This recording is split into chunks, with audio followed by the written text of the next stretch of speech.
Dead Scared Entertainment takes pleasure in presenting Verda Darano, a journey into the phantasmagoric lands of folklore, literature, theater, and film. In the centuries-old tradition of the Romani people, we bring to you stories of superstition, fantasy, and adventure. There's no turning back. The Verda approaches.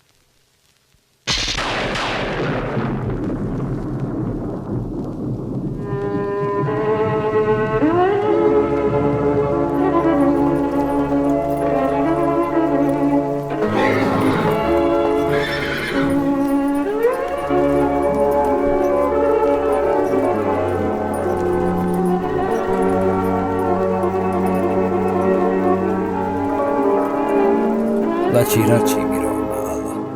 Good evening, friend.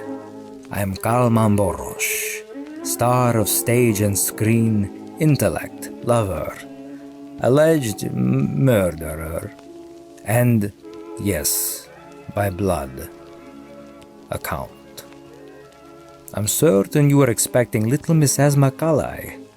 She sends her regards as she is traveling to realms beyond human comprehension. When will she be back? Well, I don't know. But let's not waste yet another drop of our time, for tonight's rendezvous was certainly one for the books. The air is chilled.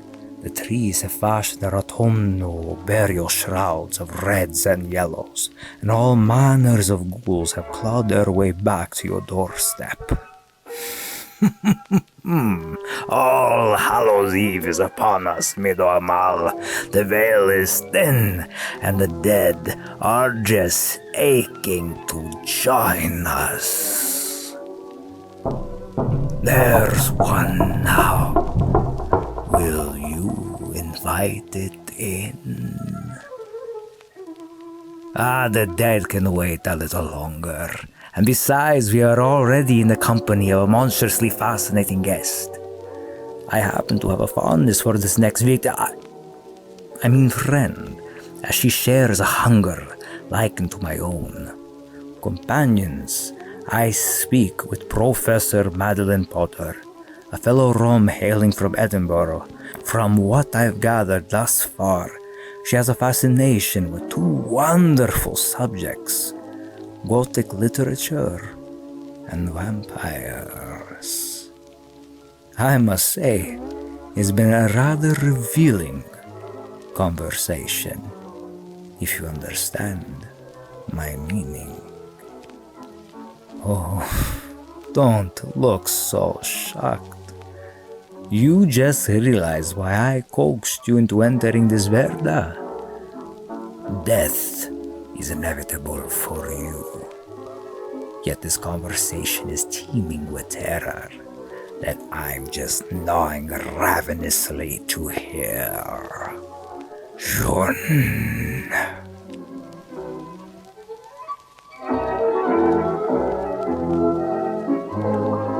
Welcome to Verda Darano's Halloween special. It has been a long time since we've spent some ghoulish hours together, and this special will be extremely tasty, only because we are not only talking about the culture and the superstitions, but we are also talking about one of my most favorite subjects, which is vampires and monsters.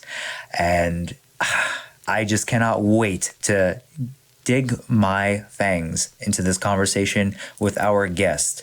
And who better than to talk about vampires with than Maddie Potter, teacher and research fellow at the University of Edinburgh, and the recent author of Roma, A Traveling History, and the author of the coming soon book, Theological Monsters.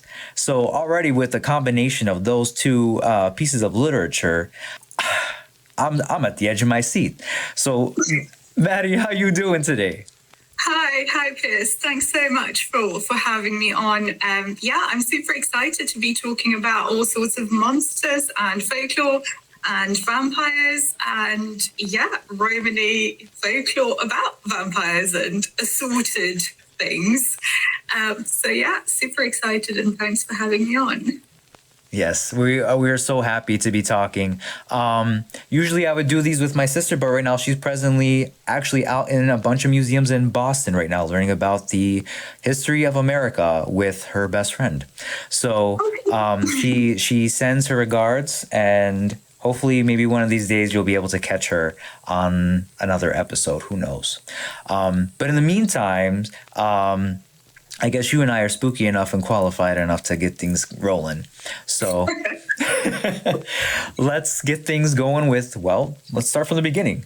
So tell me a little bit about like yourself, where you came from, some of your like your Roma background, and just a little bit of a brief history of yourself. Yeah, so I'm Romany. I'm originally from Romania. I grew up there. And then I moved to, initially it was England, with my husband, who's originally from Birmingham. And then a few years ago, I moved to Scotland. So I grew up, I like to joke about it, but I was growing up on the western side of Romania, which is technically part of the historical region of Transylvania. If we're being very, very precise, right now it's Banat. So it's not in Transylvania, but if you're being historical region. Yeah. And even today, it's on the margins of Transylvania. I like to joke that maybe that's perhaps one of the reasons why I ended up specializing in Gothic literature, though I think it's a little bit more complicated than that. But yeah, so I was a Romany child growing up in post-communist Romania, and I was very much drawn to the Gothic, which I do think was kind of a way for me to make sense of various things that were happening at the time. Post-communist Romania was a country and in various types of disarray, and I was growing up with various types of challenges as well. So I think quite early I started turning to Gothic-y stuff as a means of just thinking about my surroundings. So yeah, I've now been living in Edinburgh for about nearly 3 years, 2.5 years, which I came here when I started my fellowship at the University of Edinburgh. So, that's me in short. Wow. It's an amazing journey to go from a post-communist setting, again, where you're just trying to come out of this sort of like confined, very structured living, to now going into something that probably has a lot more space, especially as a Rom, opens so many opportunities and a lot of room for, exploration. I say this being, all the way in the US and just being more, again, romanticizing the idea where, I wonder what it would be like to live out in Transylvania and actually see what it is. And it probably isn't everything up to par that I would think it would be. But I mean, it's not just that, but I do remember one winter when my family and I went to a cabin in the mountains, the Carpathian Mountains, basically. And it was dark, and you could look out the window, you saw the snow, just this kind of sense of whiteness, and then you could just see wolves' eyes flickering in the dark. That was one of the images that I'll never forget. It was incredibly spooky and very much that, which is also interesting if you think about the fact that Bram Stoker, the author of Dracula, never actually went to Transylvania, but he does a pretty good job of describing it. Oh, completely. As soon as you said that, the immediate image that popped in my mind was Dracula's Guest. Just because I remember how intense that was. In some ways, and I don't want to get too deep into it, but I feel like in some ways, Dracula's Guest is so much more intense at times. Like it was so consolidated as a short story that I found myself breathless. I could tell you more about that later, but sure, the imagery, great story. Yeah, it was meant to be part of the novel, but then for some reason it didn't end up being as published. I didn't think it made sense. Yeah.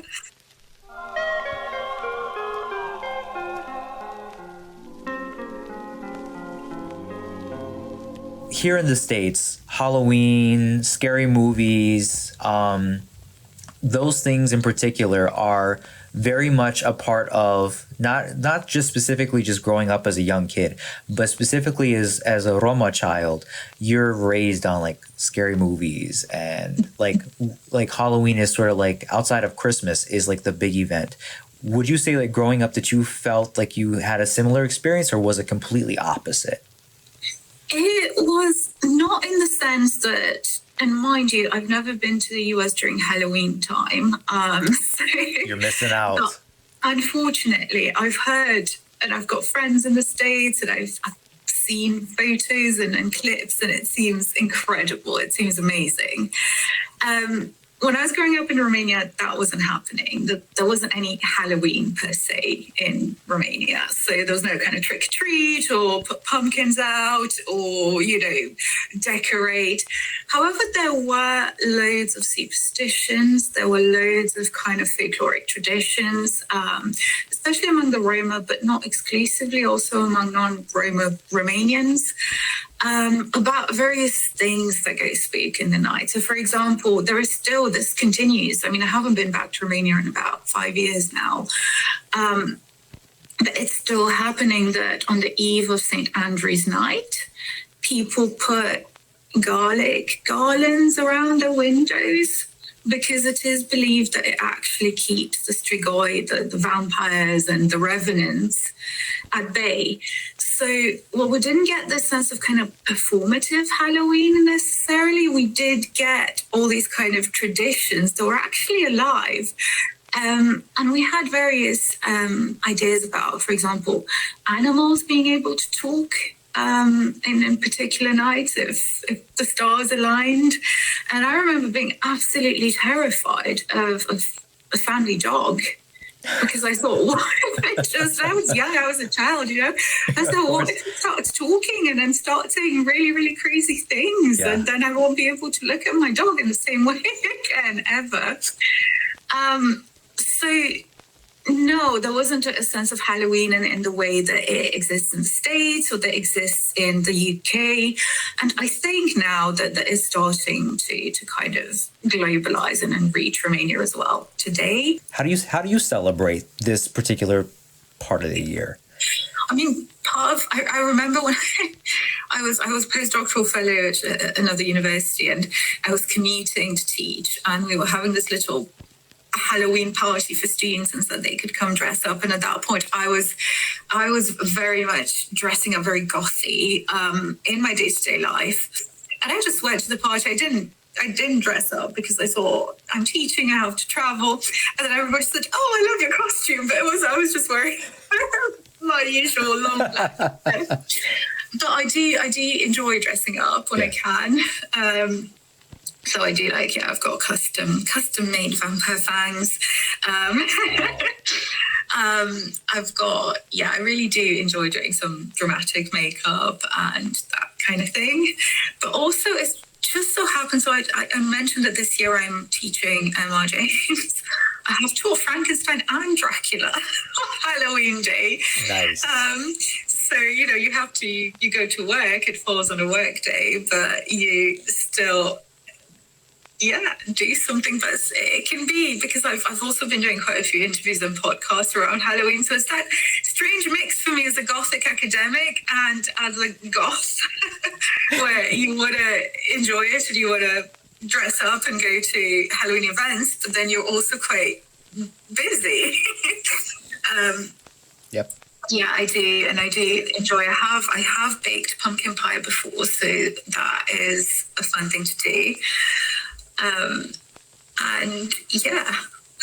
that's awesome. I'm too old to be trick or treating. Oh, of course. But I just a bit of magic. But there were, autumn in general was a time of almost when the veil is thinner. Yeah. And where all these superstitions and traditions really start coming out. Mm-hmm.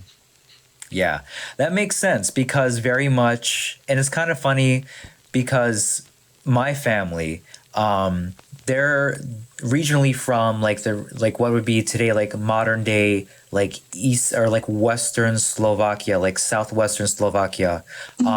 But at the time it was all part of Hungary essentially.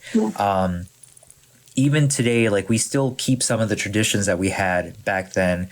And one of the things that we always will say is like once the weather shifts from like summer going to fall and all the way leading into winter, we notice exactly like you said, the veil starts to get thinner. We start to see things. We there's more of a presence of usually what we feel is familial, you know, like a familial spirits essentially, but at the same time, there's always a chance of something a little bit off kilter, you know, happening as well. So it's crazy to hear that in some ways, even in modern day, we still are, you know, as crazy as it is, performing these traditional things, even just from a societal point, Gadje or Roma alike, it's just we're still doing these things and believing these things. Yeah, and I do think that there is a tendency among Romani communities to stick to those traditions, maybe more, which is really interesting. And and I think it's a mix because I think in the younger generation there's perhaps less actual belief in them, but it's still a cultural thing. I was saying that I don't know if you guys have, for example, the superstition surrounding the rabbit, the shoshoi. It's funny because you say that I have no clue. Like speak on this because this is something that I never grew up with. But go ahead, talk to me about that. What superstition? Well, it's just bad luck. It's very bad luck.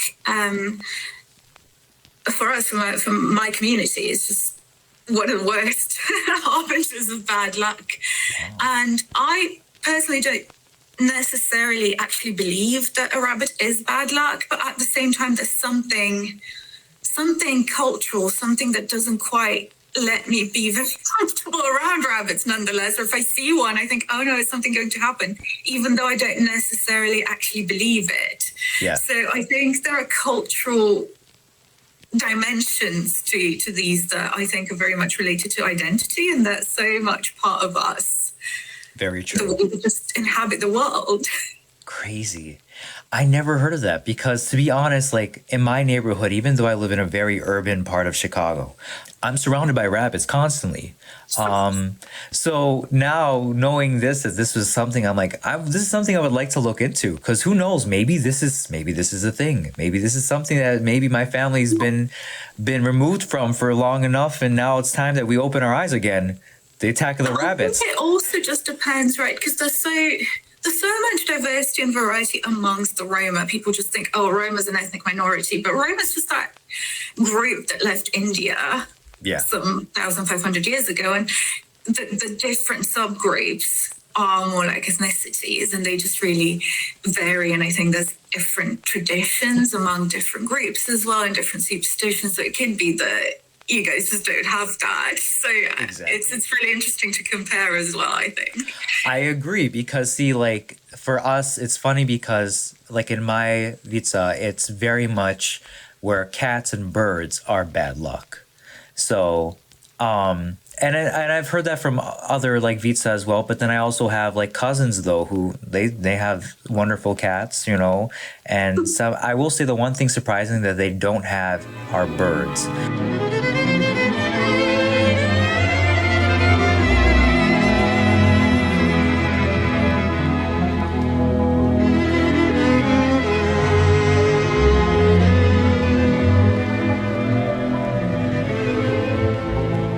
Growing up, did you find that along with the idea of rabbits, were there particular superstitions that your family or your community really held, like truly were very like stubborn about and very staunch on?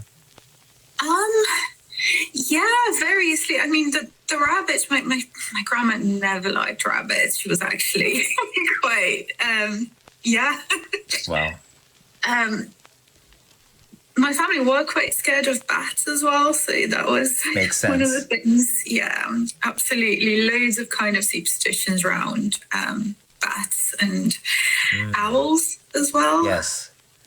Like they would usually mean bad luck or announce a death or something like that. So yeah, owls were a pretty big one. Yeah, so I think those were the main ones. Bats, yeah. For my mom, bats are always, yeah. It's funny. Although I've kind of convinced her now that they are kind of cute. Yeah, a lot of I've mentioned this to like multiple people before, like either outside, in and out of the podcast, that I am very accustomed to a lot of people telling me, well, yeah, mentioning like again how worldwide how people view bats outside of like very like Asian cultures, that again they're just omens of bad luck for the most part. But then I mentioned to people, well, if a bat likes you, they purr like a cat. And it's like, oh, that's kind of cute, you know? And it sort of softens things. But at the same time, I mean, it's one of those things where they are the unknown. So more or less, it's expected to some extent that you'd find yourself having these sort of restrictions, self-restrictions, or like worries and concerns. The fear. So, yeah, and I think it's natural for communities to just develop these particular superstitions around particular animals. Like, one of the groups, it's not my group, it's not my vitsa, but in Romania there's a group called the Ursari. The name comes from bear, and everything about the way that vitsa works is about the bear. And the bear's such a kind of bringer of good luck that it can heal everything, that it can, you know, and they've got all these kind of traditions around the bear. And they used to, they don't do it now for various reasons, including animal welfare, but it's still a symbolic animal. But before, they used to, on New Year's Day, take the bear around villages, and then the Gadje, non-Roma, would invite them in. And then they would kind of lie down on the floor, and the bear would kind of walk over them, and that was meant to kind of heal any problems in the body and things like that. And I love that. Just shout out to those that I just love that traditions. They're amazing. That is so, and see, these are the types of things you'd never, again, unless you're reading or you're looking these things up, that's a very specific type of experience. And in some ways, I mean, I know for the sake of Verda Darano, the idea of like it being a little bit more on the scarier side, there's always, again, those superstitions that bring good luck that you would never believe. Like, imagine a bear walking through your house in the middle of the winter. Exactly. I'm lying down and letting the bear kind of walk over you. I find that so. See, if you've seen a bear, they're massive, they're terrifying. Oh yeah, completely. Let alone the fact is, depending on how big their house is, that's basically that bear's as big as the house at that point.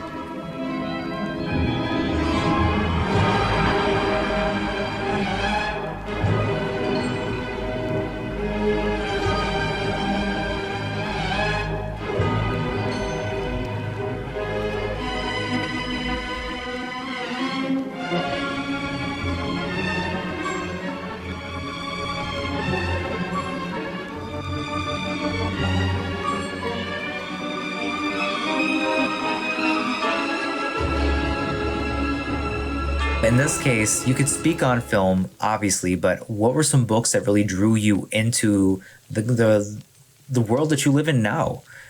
Yeah, I mean, I'm going to be honest. It was before books. It was stories. It was stories that my family told me that we were hearing. So, for example, when I was in kindergarten, every day my granddad would come and pick me up from kindergarten and tell me a story on the way back. And mind you, again, this is post-communist Romania. Everything looks great. All the blocks of flats look the same. It's a bit bleak. So to me, that was such a highlight of the day when he'd come and pick me up and tell me stories. Some scarier than others, but they were all stories. There was this storytelling thing. And then I remember sometimes we would just go out to this nearby kind of village in the mountains, and then we'd just have snacks and tell scary stories. So yeah, I remember one that was so terrifying to me at that point. I was I don't know, 10? I can't remember, but quite young.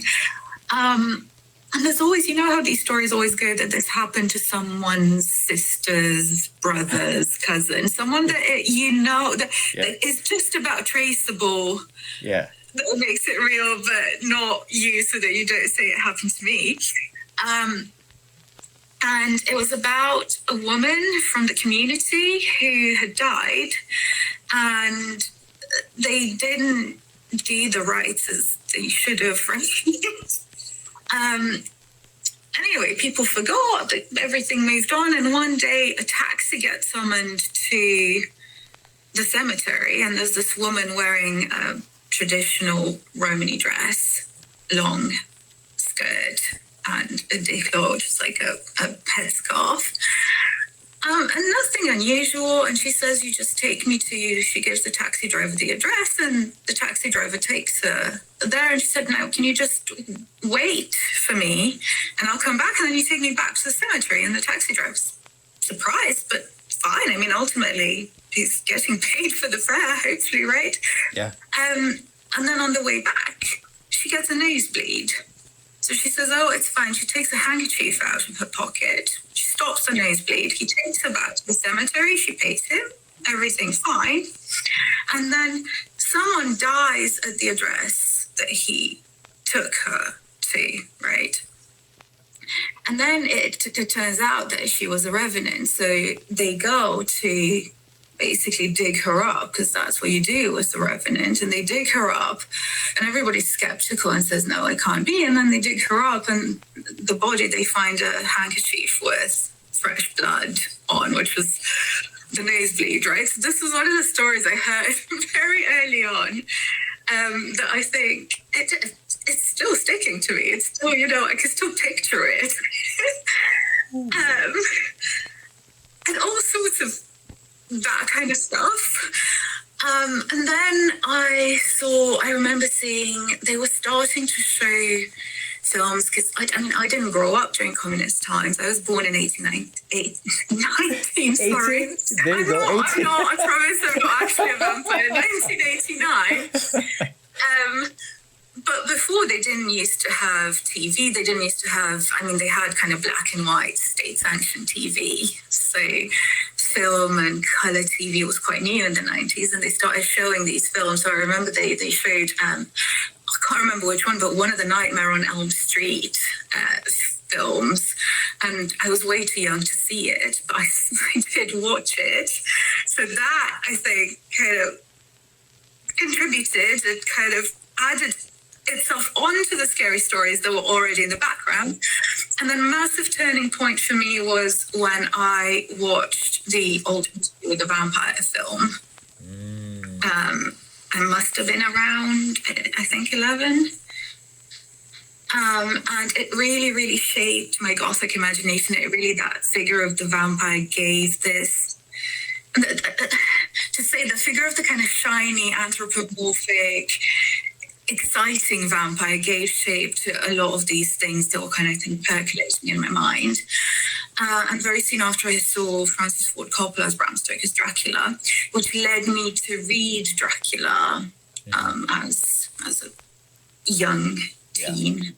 And I think there was no going back afterwards, because after I read Dracula, I started consuming a lot of vampire literature. I read Joyce Sheridan of Fondness Carmilla. Then I read Anne Rice's Vampire Chronicles. And I just started consuming that kind of literature, kind of snowballing effect, I think. I think this is a good part of the show. We should take a moment to pause and tell the people to go to our store, right? I think, now's about the time. Do you think they know? I don't think they know. How are they going to go to the store? They don't even know what we got. They don't know that we got shirts, we got mugs, we got hoodies, we got crew necks, we got stickers, and we got greeting cards. Yeah, we got a lot of stuff. And prints too. Yeah, I bet they'd like it. I think they would like it too. I figure if they listen to this, they probably would want then they would probably want what we have on our website. So gotta head to deadscaredentertainment.com. That's deadscaredentertainment.com, because they'll forget this. Yeah. We can always make a commercial about it. We should make a commercial about it. But nah, this ain't gonna work. yeah. All right. It's all right. I teach at the university. I teach a course on vampire literature in the 19th century, long 19th century, which is kind of, basically goes slightly into the 20th century with some M.R. James stories. But it's just vampire literature during the 19th century. So no films, no contemporary things, so no Twilight or anything like that. Just the kind of 19th century. Yeah. Yes, it's sort of something for us to really sink our teeth into. Truly, and there was so much coming out at the time, so it makes sense, and that was a very viable form of entertainment. So it wasn't like you had like new television shows coming out every season. So naturally, no, just had a new installment of a serial novel, essentially. Exactly. Or a Penny Dreadful. Exactly. There you go. Have you found yourself actually, face to face with ghosts, or have you ever experienced potentially some of these mythical creatures? Because again, you are coming from a rural place, and even where you live now is just drenched in history and good and bad. It's have you experienced anything supernatural in your times? Yeah. So at some point we were living in Timișoara, which is a relatively big city, kind of one of the biggest cities in the west of Romania, and we were living very close to a church, pretty much just outside, it was next door. And I still have no genuine explanation for this. It was quite late at night. Everything was shut down. There were no lights in the church. There was absolutely just nothing there. When all of a sudden I'm on the balcony at this point, I don't know what I'm doing, being insomniacal or something. And suddenly this kind of children's choir starts singing. And it's just, where is it coming from? There's no light. There's nobody in there. The church is shut. It's too late at night.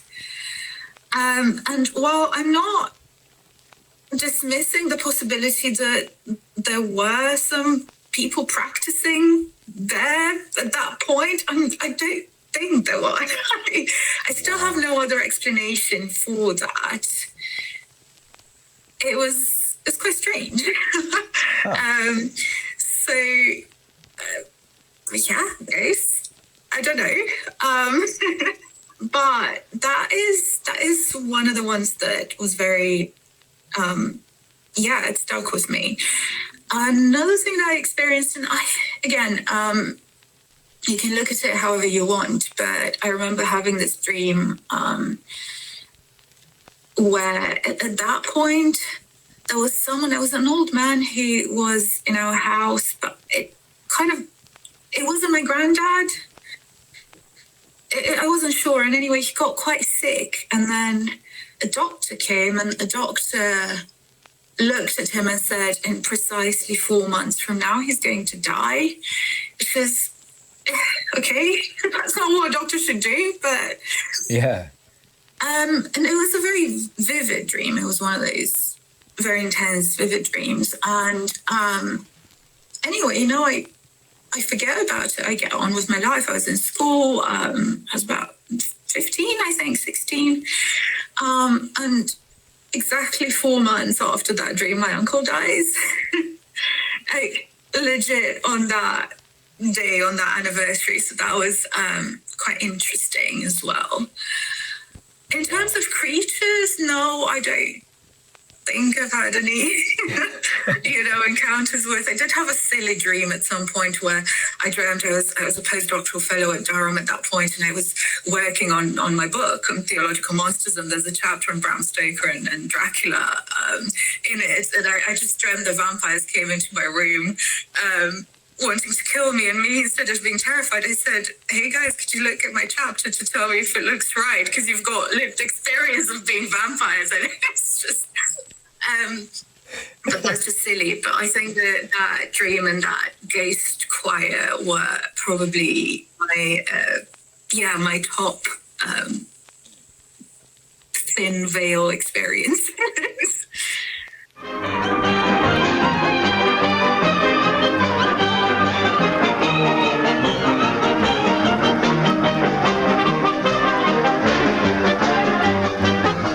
This depiction of Romany, quote unquote, gypsies in Gothic literature goes way back, and they're usually presented as a kind of unsettling presence, right? I think part of it is to do with the history of nomadism, because they literally could not be pinned down, right? Yeah. Which unsettles European settled communities because they don't know where they came from, they don't know where they're going, and that creates that sense of mystery.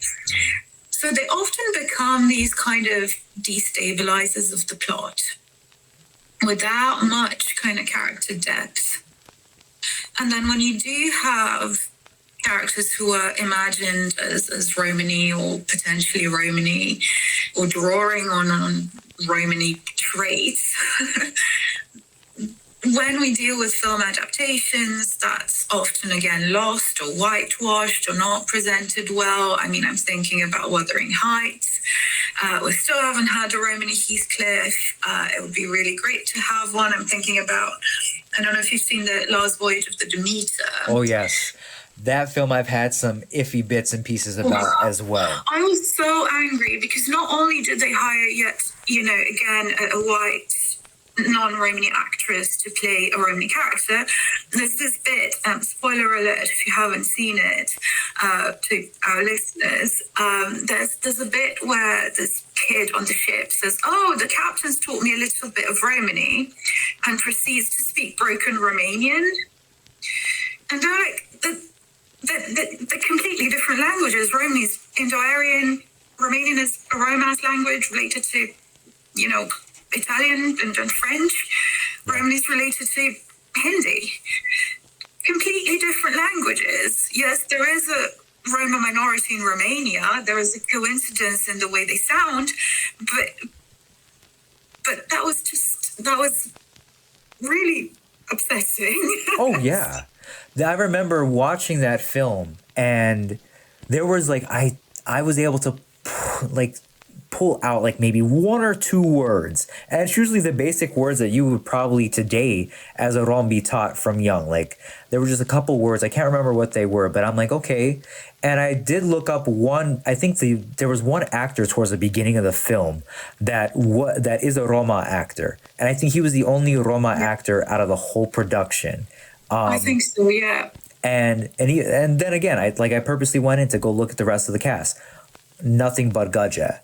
And I mean, and again, it brings me back to the same, this odd tension, this friction where it's I'm happy that we're being shown somehow, even though it's not us, but they're doing us wrong.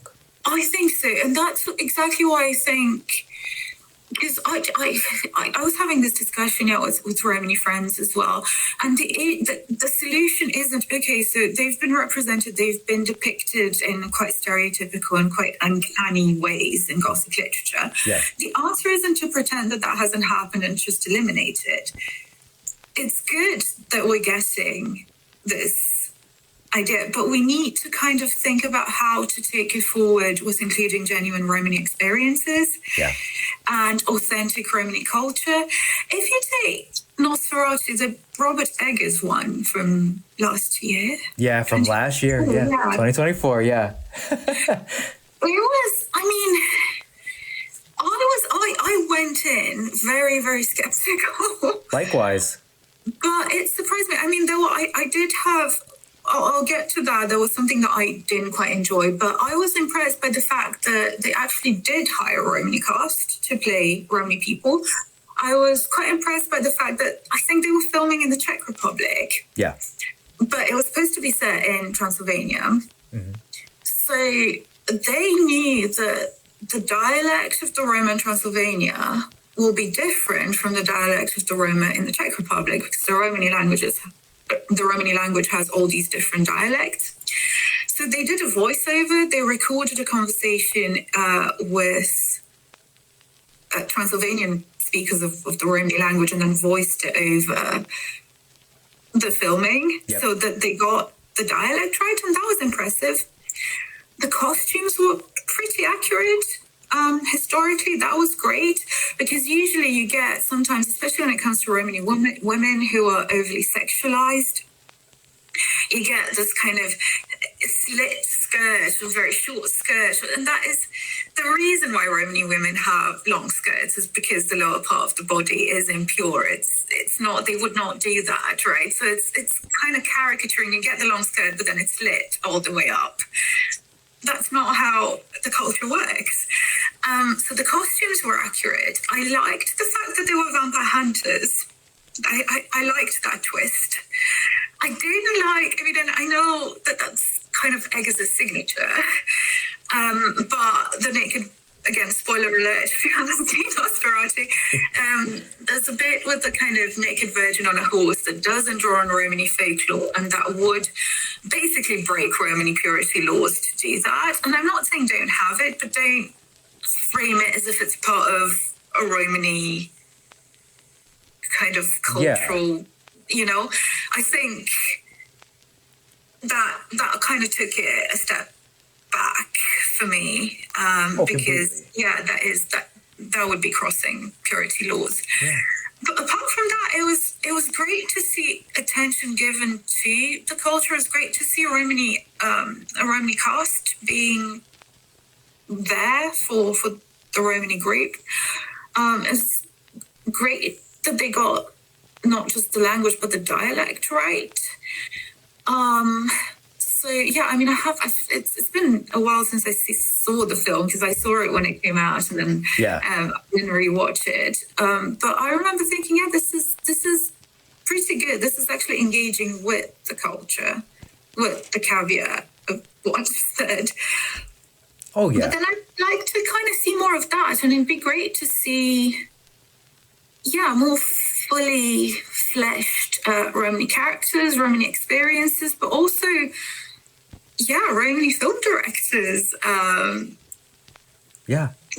writers engaging with these tropes in ways that I think reclaim them from the way they've been stereotyped. I would love to see, I was talking to a friend about how if we read Heathcliff as Romany in Wuthering Heights, right, and he gets brought in when he's a child, but we don't know much about his life before. So what if he was living in a Romany community beforehand? So what if those memories tend to come out as, his memory and experience of the culture? For example, I was thinking, when Kathy dies, and I was just talking to a friend about this, and we were saying that it'd be really cool to represent that, and maybe when Kathy dies to have him shout out something dramatic in Romany, like or I don't know, just have that cultural memory come up in ways that he isn't expecting. I think that'd be a really cool way to take Wuthering Heights into, and also explore that Gothic story and the drama of it in ways that engage with the culture and the potential character background. Definitely. And see, it's funny you say that, or like that you're mentioning these little things, because it's just little bits. In some ways, we're not asking for a lot. We're not asking for a lot. And this is why even when it came to like Eggers' version of Nosferatu, I wasn't expecting much from it. Same. And what comes in my mind, and the fact that they were included was a shock. Because going back to the original version from 22, they were unknown. They weren't existing in it.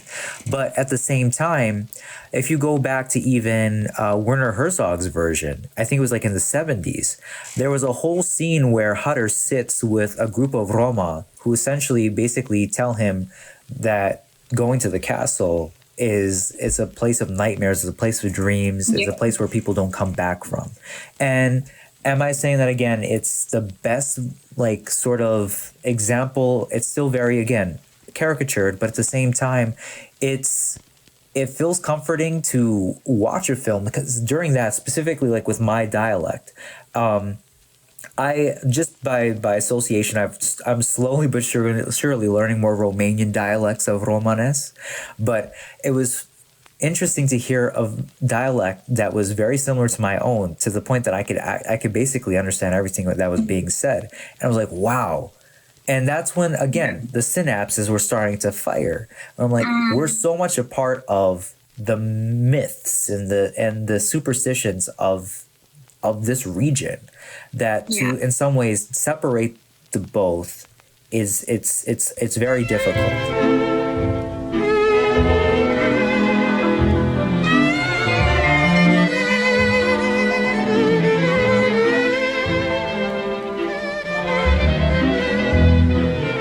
Whenever I talk about Gothic literature or we're talking about vampire stories, it's always, again, about just the idea of the vampire itself, and whether if you're talking about a parasite from a more medical standpoint, something a little bit more demonic from a religious standpoint, and it becomes these like bigger questions.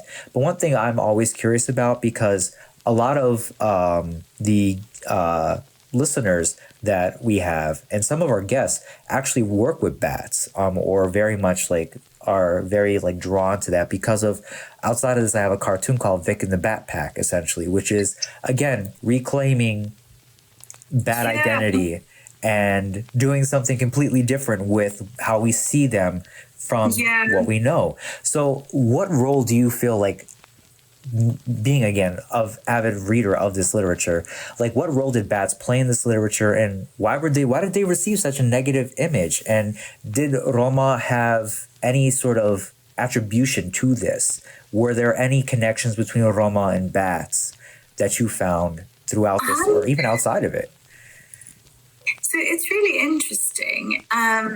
Obviously, we have Dracula's association with the bat.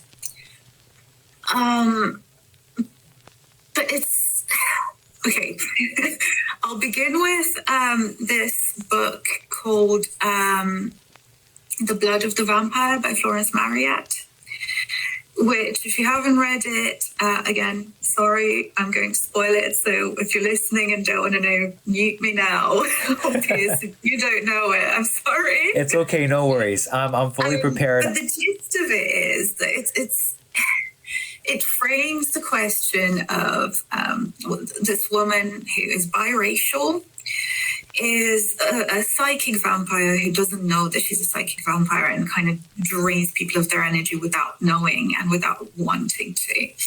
Now, this goes back to a bat bite at some point that affected her family.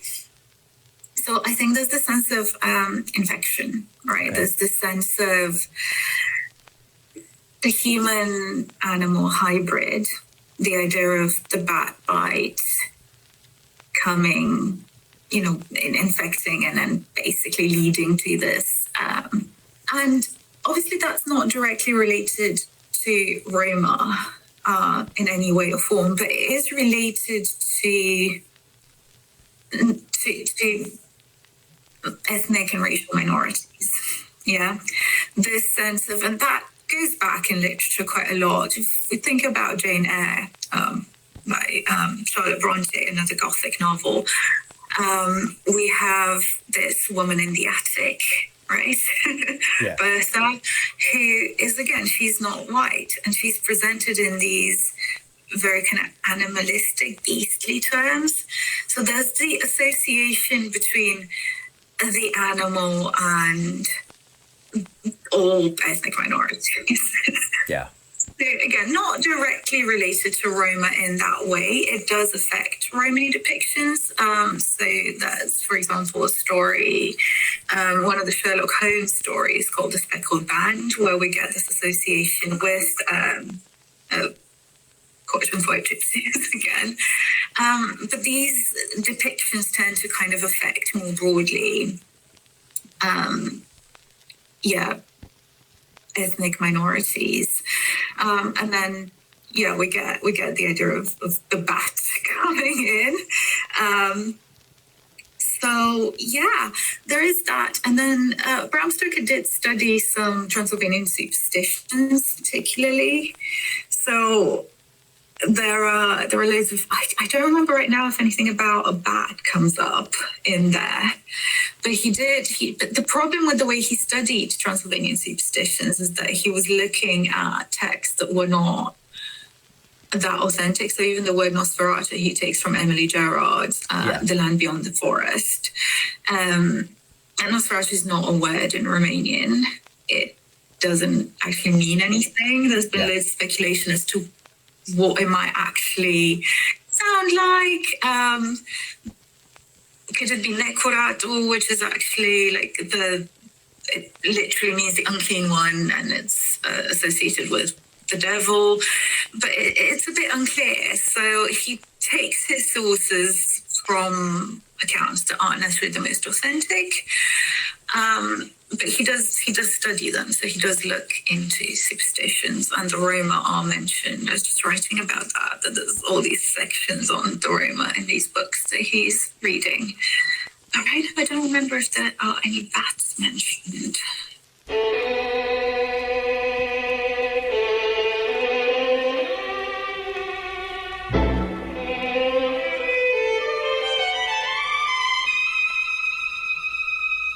What do you define to be a mulo? Now, in the Roma culture, a mulo could be, honestly, and again, from what I grew up knowing, we translate the word mulo to ghost, or just in some ways the undead.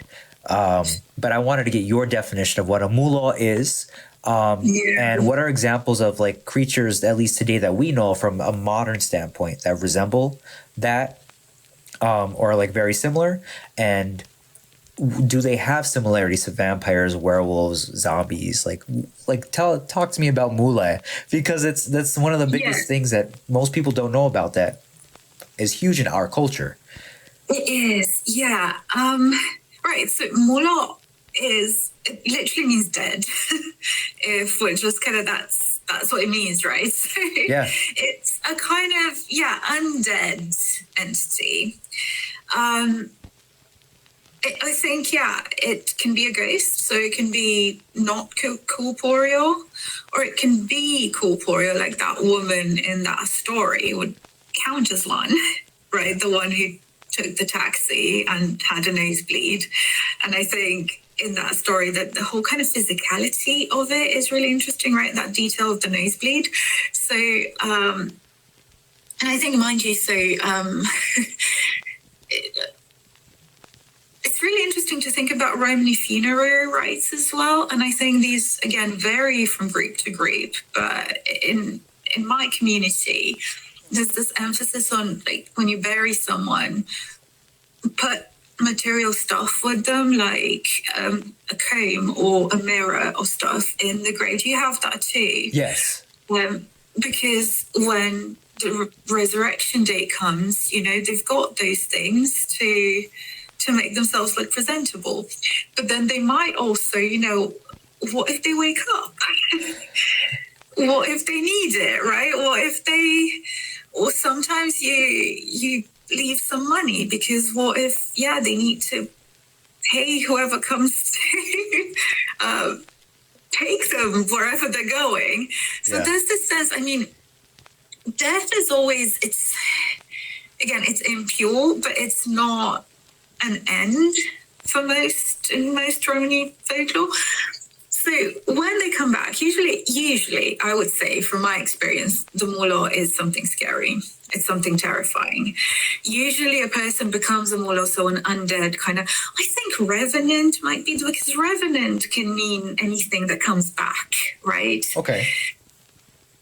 I think if we look at it etymologically, right, like just come back, revenir. So I think,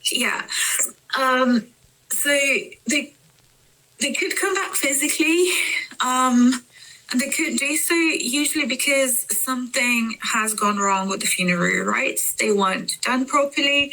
The wake wasn't done properly. We also have this thing about mirrors. So if someone dies, you have to cover the mirrors, because otherwise the dead might, you glimpse the dead in the mirror and then it comes back. So it becomes a mullah, a revenant. But sometimes they're not always like, I have heard stories that weren't necessarily scary. They were sometimes like a mullah might come to warn someone that something is about to happen. So they might come back and say, hey, watch out because someone's wanting to harm you. They might come back to kind of right a wrong that's been happened. So there was a story I heard at some point about an uncle who'd cheated someone out of some money, and then a mullah came back to warn the victim of it, watch out because this is what they've been doing.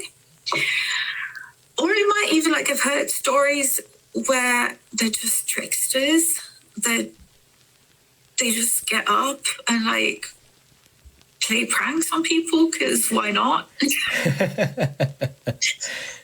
But I would say, at least from my experience, that those are in the minority. The majority of kind of mullah stories, and mind you, my neighbor was absolutely terrified of the possibility of the mullah, absolutely terrified. It's something really scary. So again, it's not, but even if you compare to the strigoi, which is more broadly in kind of Romanian folklore, but women in Romanian believe in it as well.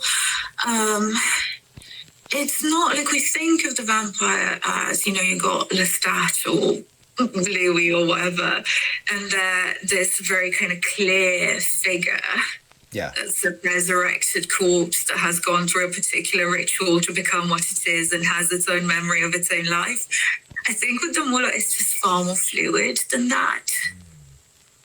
It can take various forms, but I would say, something like a revenant, some kind of undead being that isn't staying dead in the way it should, usually because either something is unresolved or because something's gone wrong at the rites.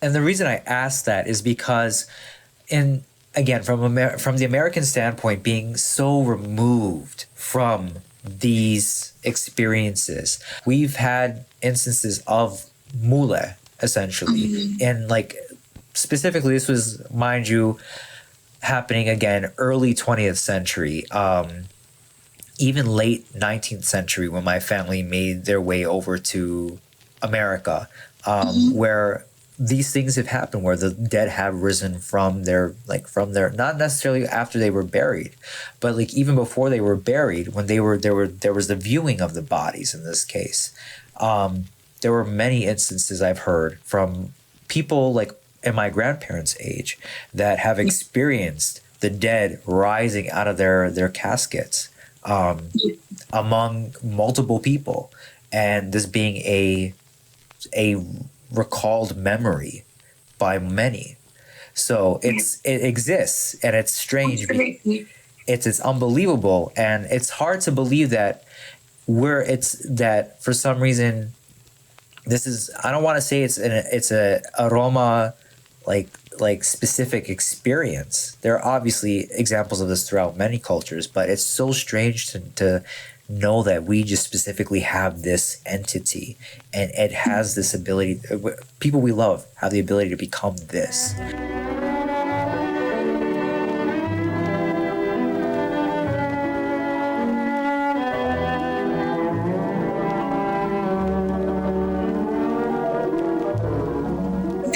What's really interesting about them is that they're always just so specific, right? It's not just a revenant that comes back and is you get these kind of the headless horseman or whatever. No, they engage with the time. They engage with if she took a taxi because she lived in the 20th century, or she died and she unlived in the 20th century or whatever. So she took a taxi.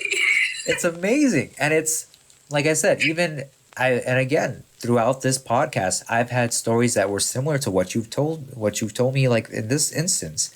And it's so strange that these are things that for some reason our people experience.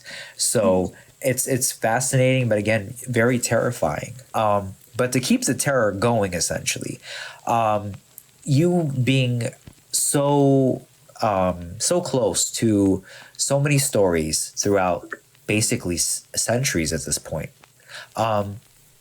As a, let's just say, if you were a young reader, or just a reader who was looking to get into some of the most terrifying stories you possibly could get your hands on, could you name a few books or short stories that you feel that really have stood out to you that will just scare the pants off of our listeners?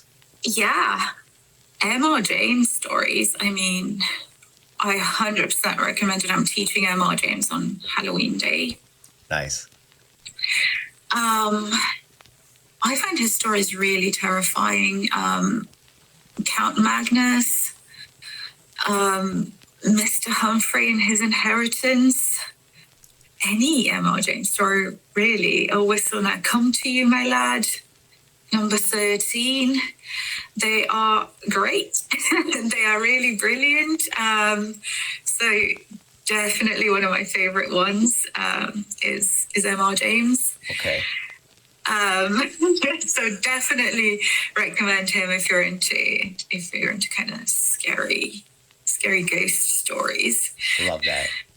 I think also it depends how you look at it, because sometimes, you know, we exist in an era of kind of horror films and gore and things, so it can feel quite desensitized. True. But if you can get yourself into kind of 19th century movie, also just Sheridan the Funny, I find his stories really, really spooky in that kind of, ghostly way. So, for example, The Familiar is one, and that might be that it spooks me because there's an owl in it, which again takes us back to that sense of cultural conditioning and personal conditioning.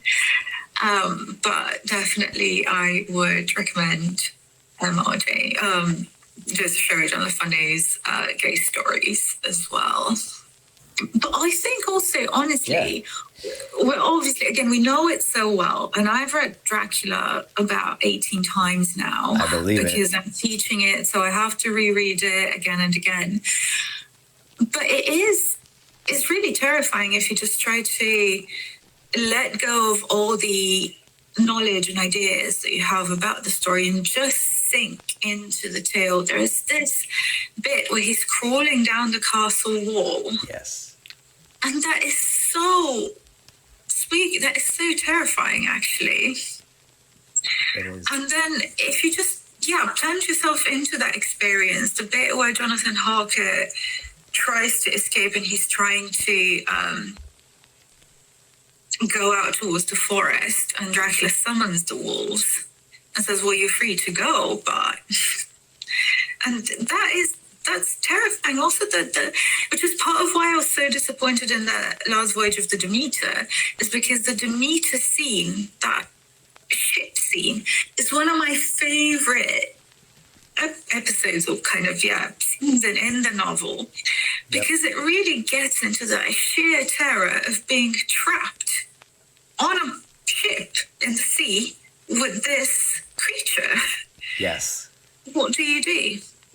Do you, and then when the captain fastens his hands to the wheel with the crucifix, and then it becomes a ghost ship that just drifts into Whitby Harbour with a captain.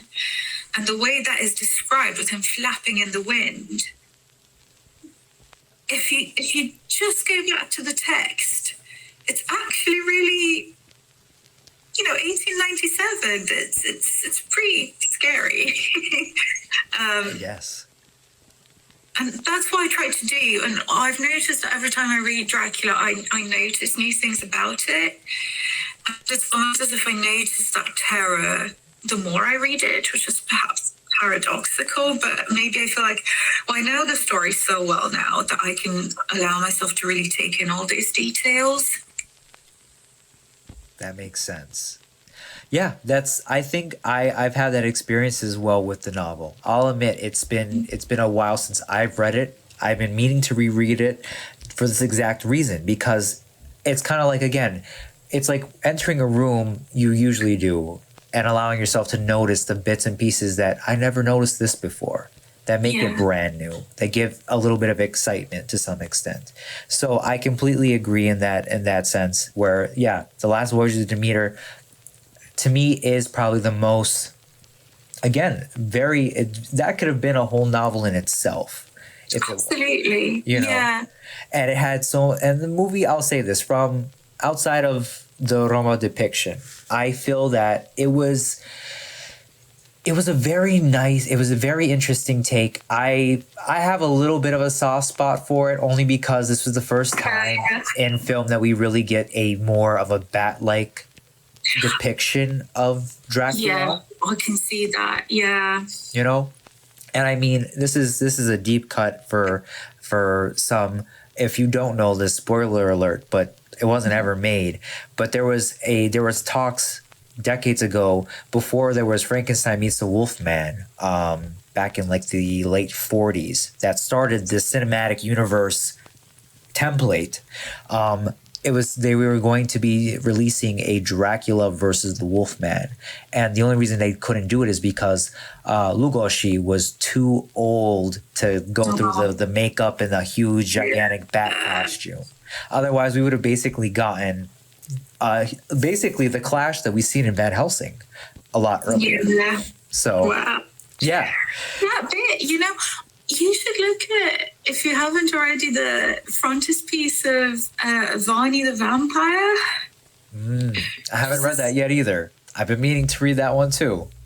I mean, it's insane, and it loses coherence. Like, honestly, the first 35 chapters are where it's at, because it was collaborative and it was supposed to just go on and on. But what's really interesting is if you look at the cover, there's this kind of quite skeletal Varney figure, but he's got this cape and it's kind of spread out and it looks a lot like bat wings, which I think would be really, really interesting for you to kind of, and then the bit where Dracula's crawling down the castle wall, right, the cape flapping, that's also very bat-like.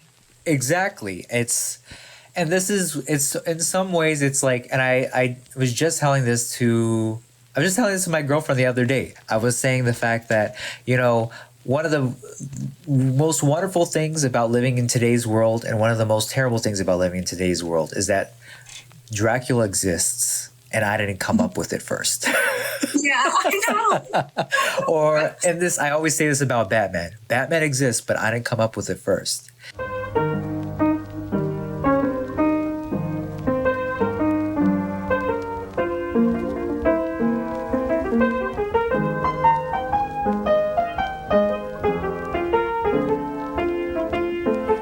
Tell us a little bit about what makes your book different from other Roma history books, or just books about our culture, and just like, what is it about this particular piece of writing that separates it from everybody else?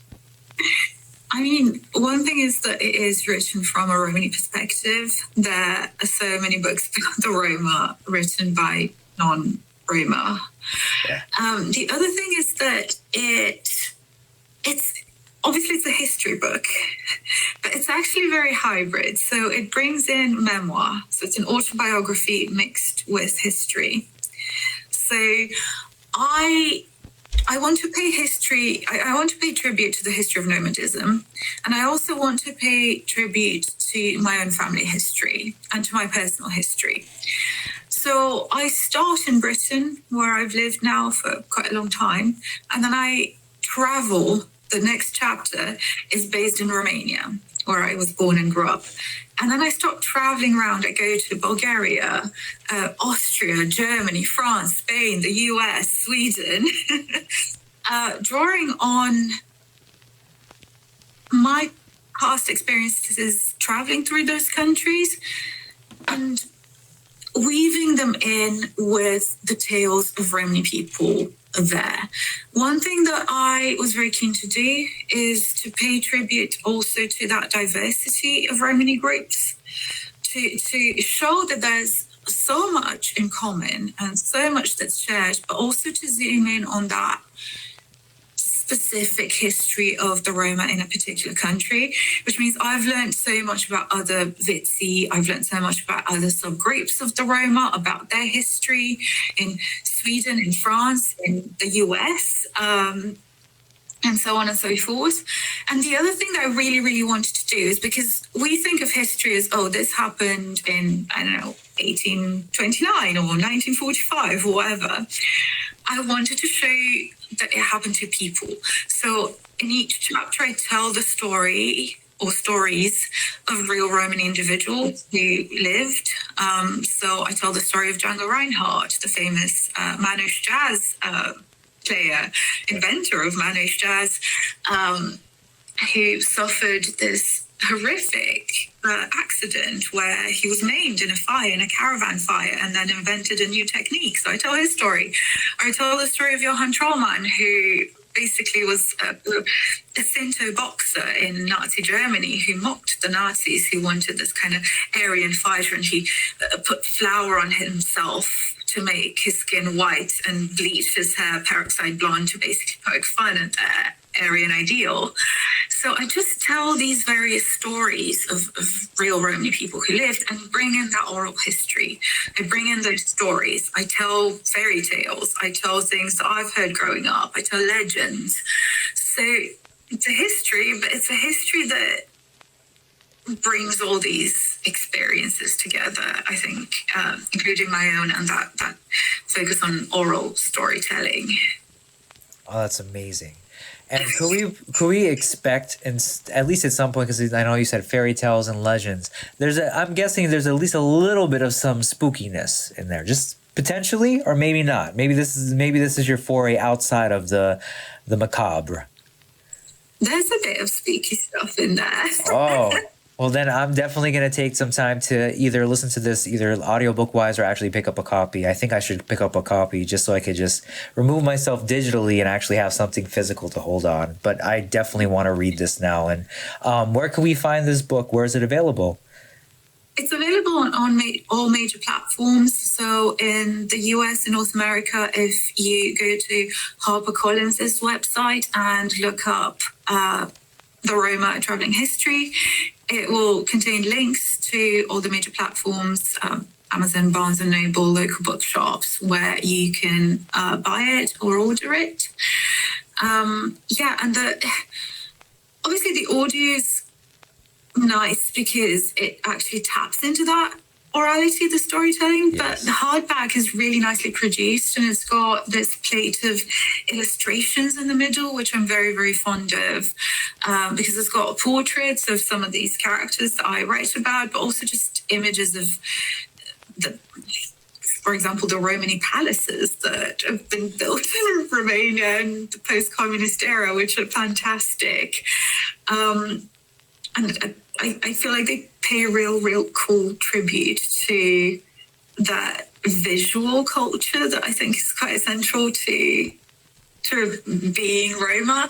And another reason I really like the hardback is that the border is actually a photo of my skirt that they kind of zoomed in, and it's a detail from a real Romany skirt. So I like Also, with it on its way, what can readers expect from Theological Monsters that maybe, again, without teasing or giving away anything, again, it's more of an academic book, but at the same time... Yeah, that's an academic study on essentially monsters in 19th century Irish Gothic. So there's a whole chapter on Bram Stoker.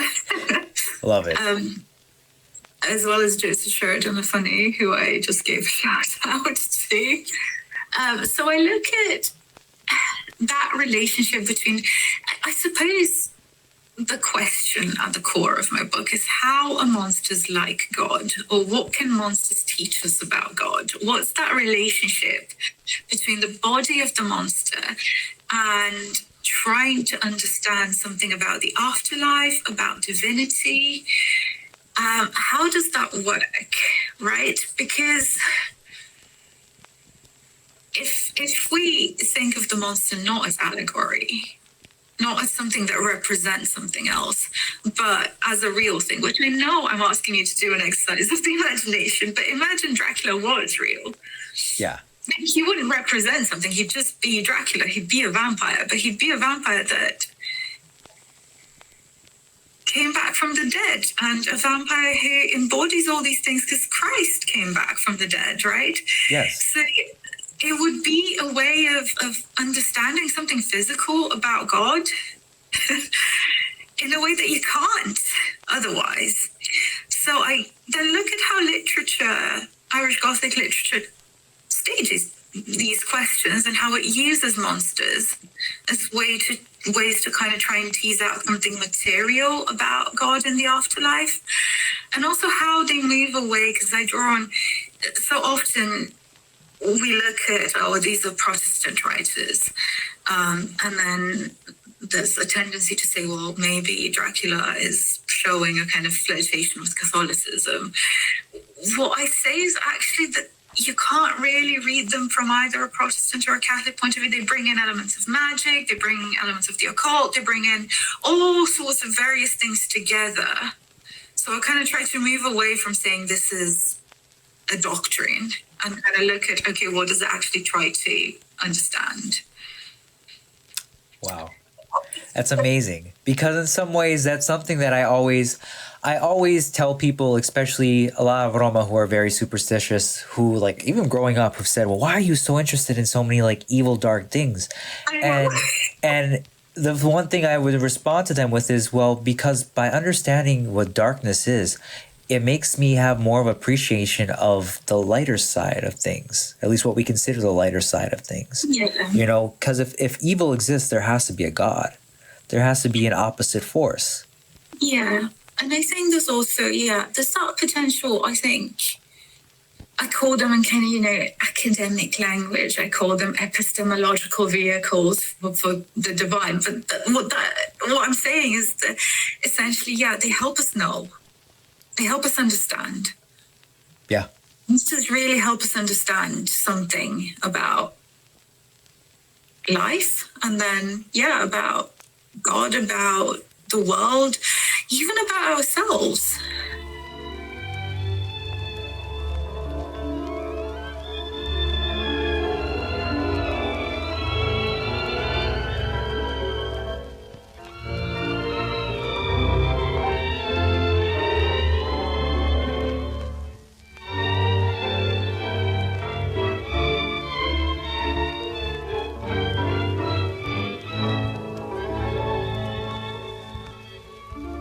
Do you have any advice that you'd like to give our listeners, or any words of wisdom that you'd like to impart to give us as sort of a closing statement? Yeah, just be proud of who you are. Just never shy away from being Roma. It's a good thing. Share it, be happy about it, and just stick to it. And do what you like, enjoy. You can make a career out of things that you enjoy doing. And I know that it can feel terrifying and that it can feel that you really can't, but do try to stick to it, because it is absolutely possible, and explore all those dimensions. That's beautiful. And believe me, you and I are exhibits of what you can become and what you can achieve if you stick to that sort of game plan and just follow your heart and be proud of who you are, essentially. I think, Maddie, I have basically talked your ear off the most that I possibly could, and all of your... Thank you so much. Yeah, no, this really was a pleasure and a privilege and an honor to talk with you about these things from so many different angles. So if people are interested in hearing more about your work or potentially engaging with you and your books, where could we find you at? Yeah, so I am on Instagram, X, and Blue Sky. On Madeline_CCT on Instagram and X, and on Blue Sky. That is, Madeline Potter. Blue Sky, just Madeline Potter. And I also have a website, which is madeline-potter.com. So you can find me there and get in touch with me. And I would love to hear from you. Amazing. Well, Maddie, thank you so much again for joining us on Verda Darano. It has been an amazing, amazing conversation, and hopefully... Likewise, thanks so much for having me. It's been so enjoyable. Yes, definitely. And we appreciate it so much. Hopefully this isn't the last of us speaking. But yeah, so listeners, thank you so much for joining Maddie and I on our Halloween special of Verda Darano. Obviously, if you want to get in touch with us, you don't need no Ouija board for that. Just check out Dead Scared Entertainment on either Instagram, or you could find us on our Facebook as well. You can look up Dead Scared Entertainment on YouTube, or if you want to get in touch with us, just type in pierce.horvat@deadscaredentertainment.com, or check out deadscaredentertainment.com for our merchandise, as well as our podcast episodes and some other cool videos, including our newest episode of Vic in the Backpack that will be airing right before Halloween as well. So again, thank you listeners for spending time with us, and I wish you all a wonderfully frightening happy Halloween. I understand Esma Kallai was one to leave things on a rather cheery note. I'm not one to break tradition in theater, so I leave you to your nightmares and these words. Gia kor mangavtuke baktalodrom preko tunyaripen. Till then, I wish you safe travels through the darkness.